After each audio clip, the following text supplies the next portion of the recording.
Olá, o meu nome é Tereza Longaray Rodrigues e gostaria de apresentar a vocês o trabalho chamado Caracterização de Adsorvente Alternativo, obtido a partir de resíduos de angico vermelho tratados quimicamente com NaOH e H3PO4. Este trabalho foi desenvolvido sob a orientação dos professores Gabriela Silveira da Rosa e André Ricardo Felkel de Almeida.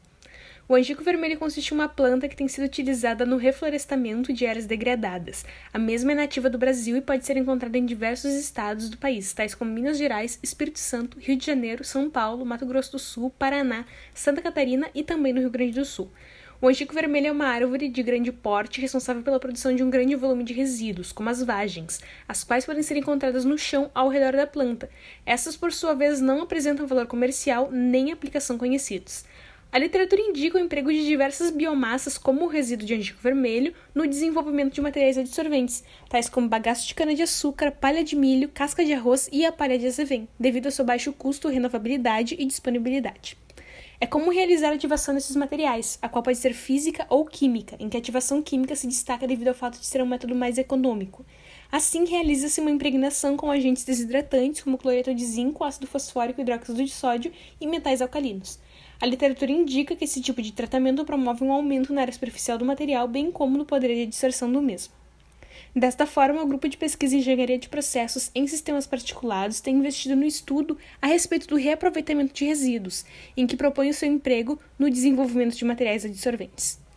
Assim, os objetivos do presente trabalho são os seguintes: caracterizar os resíduos de angico vermelho moído impregnado com NaOH e impregnado com ácido fosfórico, analisar as propriedades e compará-las a fim de avaliar os efeitos dos tratamentos químicos e verificar o possível emprego como material adsorvente. Em relação à metodologia, foram adotadas as seguintes etapas: moagem em moinho de facas, lavagem com água corrente e secagem em estufa a 105 graus durante 24 horas, obtendo o material moído denominado ESP1. Em relação aos materiais submetidos ao tratamento químico, adicionou-se as seguintes etapas. Para a impregnação, utilizou-se a razão de NaOH/precursor 2:1 no ESP2 e H3PO4/precursor 2:1 no ESP3, ambos em massa.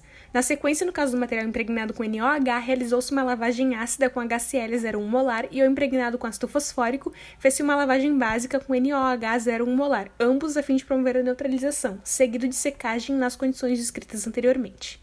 A caracterização dos materiais foi realizada de acordo com o diâmetro de partícula, massa específica real e bulk, porosidade do leito de partículas, análise imediata com os dados de umidade, cinzas voláteis e carbono fixo, bem como análise térmica de TGA. Os resultados obtidos na caracterização física estão na tabela 1. O tratamento com NaOH promoveu uma redução no DPS, ao comparar com o material que foi apenas moído, sugerindo um aumento na sua área superficial, que foi indicado por U e colaboradores. Ocorreu um aumento na massa específica real e uma redução na massa específica aparente. O tratamento com H3PO4 promoveu uma redução no DPS, sugerindo um aumento na área superficial. Esse aumento foi também observado por Macias Garcia e colaboradores, ao realizar ativação química de KENAF com ácido fosfórico.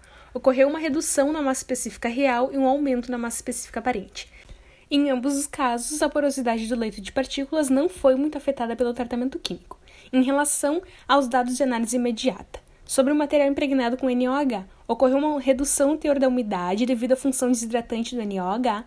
O teor de matéria volátil aumentou, estando acima de 64%, conforme esperado devido ao fato de ser uma biomassa, bem como ocorreu uma redução no teor de cinzas, o que também foi observado por Shin e colaboradores.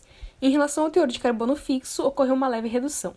No material impregnado com H3PO4, ocorreu uma redução nos teores de umidade e matéria volátil, o que também foi observado por Negara. Ocorreu um aumento no teor de cinzas, comportamento também observado por Silva.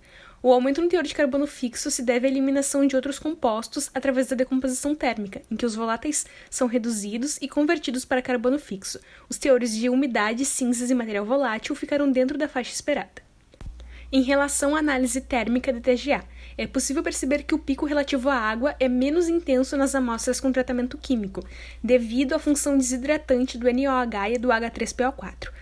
O pico relativo à celulose também é menos intenso nas amostras com tratamento químico, indicando uma degradação desse composto. O pico em aproximadamente 300 graus relativo à hemicelulose está presente apenas na amostra sem tratamento químico. Ao fim deste trabalho, foi possível perceber uma melhora nas características físicas, degradação de compostos indesejados e potencial como material dissolvente. Essas são as nossas referências e muito obrigada pela atenção. Um agradecimento à Unipampa pela infraestrutura, ao CNPq pela bolsa de iniciação científica e caso tenha alguma dúvida, entre em contato conosco por um dos e-mails abaixo.